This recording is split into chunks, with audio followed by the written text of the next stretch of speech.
साहब को सिर्फ ये याद दिलाना चाहते हैं कि आपने इलेक्शन 370, 35A, स्टेटहुड, इन सारी चीज़ों पर लड़ा था।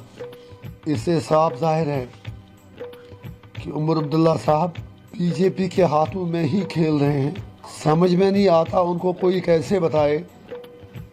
अगर अमित शाह जी का गला सूख गया कहते कहते कि मैं स्टेटहुड वापस दे रहा हूँ, प्राइम मिनिस्टर ने भी कहा, तो उमर साहब क्यों वही चीज़ उनको आगे मांगने के लिए कह रहे हैं। इसका मतलब 370 की जब बात करने के लिए वो तैयार नहीं, 35A की बात करने के लिए तैयार नहीं, तो वो एक तरफ से आई वॉश है।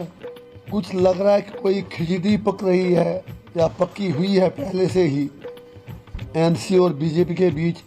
सेंटर को वैसे भी statehood as per Supreme Court directions आज नहीं तो कल देना ही है। तो उमर साहब just wants to be counted in martyrs. कि आप सब ने देखा कि कल से जो हमें अखबारों के ज़रिए, सोशल मीडिया के ज़रिए खबरें मिल रही हैं कि जो उमर साहब की सरबराही में सरकार बनी, उन्होंने अपनी कैबिनेट मीटिंग में एक रेजोल्यूशन पास किया है जिसमें सेंटर से स्टेटहुड रेस्टोर करने के लिए कहा गया है। और ये भी खबरें गश्त कर रही हैं कि आप उमर साहब यूनियन गवर्नमेंट से टाइम सीक कर रहे हैं ताकि वो कैबिनेट की रेजोल्यूशन का जो ड्राफ्ट है, जो उसमें मुतालबा किया गया है रेस्टोर करने का, he can put it to the central government. उनका हक है वो कुछ भी कहें, कुछ भी पास करें, लेकिन हम उमर साहब को सिर्फ ये याद दिलाना चाहते हैं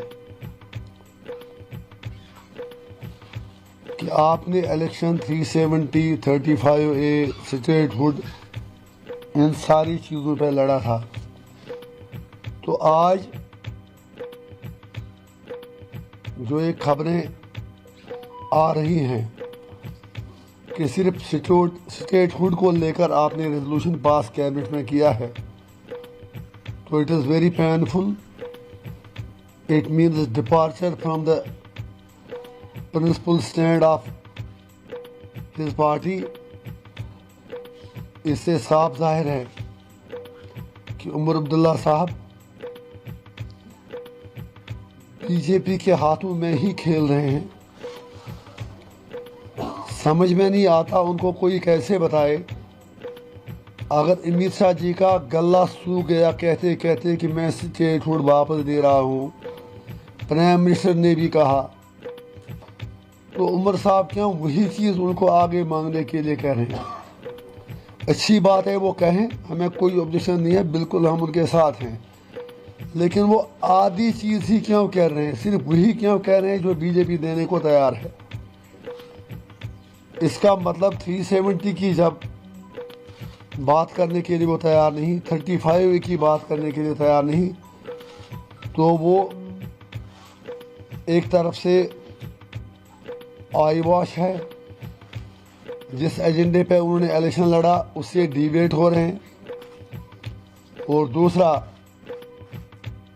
कुछ लग रहा है कि कोई खिचड़ी पक रही है या पक्की हुई है पहले से ही एनसी और बीजेपी के बीच। आंख मचोली का खेल खेला जा रहा है।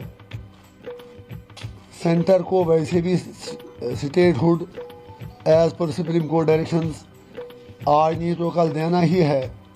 तो उमर साहब just wants to be counted in martyrs. Statehood की बात करके वो बाकी जो मेन इश्यूज़ हैं उनसे भागना चाहते हैं। और अफसोस की बात यह है, हम उमर साहब को यह याद दिलाएंगे कि उनकी जमात का पहले दिन से ही यही वतीरा रहा है। जब मरहूम शेख साहब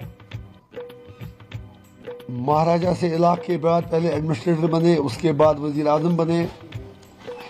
तो 1953 में जब उन्हें बर्खास्त किया गया तो 22 साल के बाद वो कांग्रेस की मदद से वज़ीर आज़म नहीं बल्कि वज़ीर आला के तौर उन्होंने हलफ लिया। और आज जिस तरह शेख साहब ने बिट्रेल किया, बिल्कुल वही चीज़ आज उमर साहब कर रहे हैं। नमस्कार दोस्तों, VCR न्यूज़ में आपका स्वागत है। मैं हूं आपका होस्ट एंड दोस्त अजय शास्त्री। उम्मीद है आपको ये हमारा वीडियो अच्छा लगा होगा, तो आप इसको शेयर कीजिए और लाइक कीजिए और साथ साथ हमारे चैनल को सब्सक्राइब भी कीजिए। जी हाँ, ऐसे ही नए वीडियो के साथ फिर आपके साथ हाजिर होंगे। तब तक के लिए आपसे अलविदा लेते हैं। भारत माता की जय, वंदे मातरम। जय हिंद दोस्तों।